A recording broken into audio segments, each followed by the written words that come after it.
Welcome back, college football fans, and thanks for joining us in another NCAA football video. Last week, it was NCAA Football 2007. This week, it's 2008. EA Sports would create some controversy releasing this game, but we're going to be looking at why that was and what good features the game brought. We're playing through all the old college football games in anticipation for the new College Football 2025. We're taking a look at each one and the features that they brought to the table and seeing which of these features should be brought to the new game. Alright, so let's break it down. This game would officially hit stores February 20th of 2007. This game would be released on the PlayStation 2 as well as being the first college football game available for the PS3.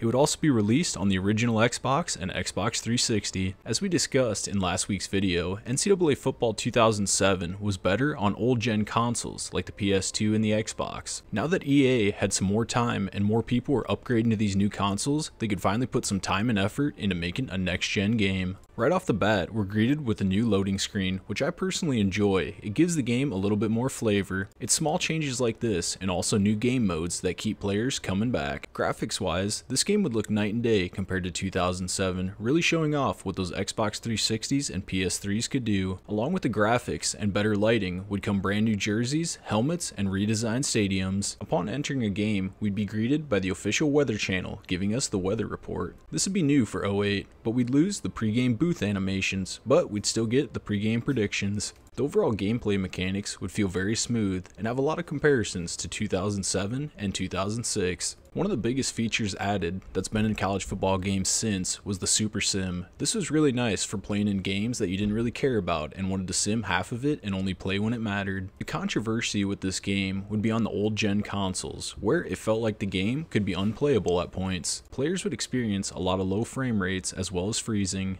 So I'm curious if you ever played it on the PS2 or Xbox and how it worked for you.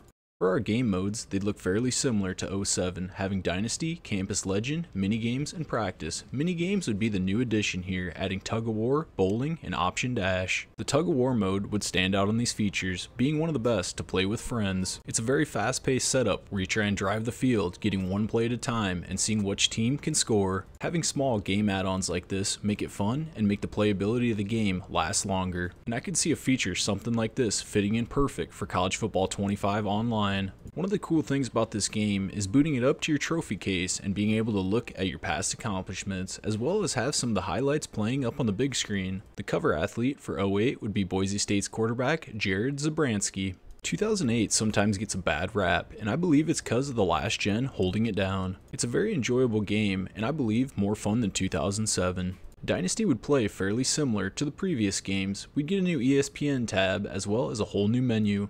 Recruiting would also go on to look a little bit better. With its new menu, it'd make it a lot easier to pull and find your favorite recruits. All in all, this is a pretty solid game, and I enjoyed going through and reviewing it. Let me know if you enjoyed this game or ever played it back in the day. With that out of the way, I want to thank you guys for watching. We'll catch you in 2009.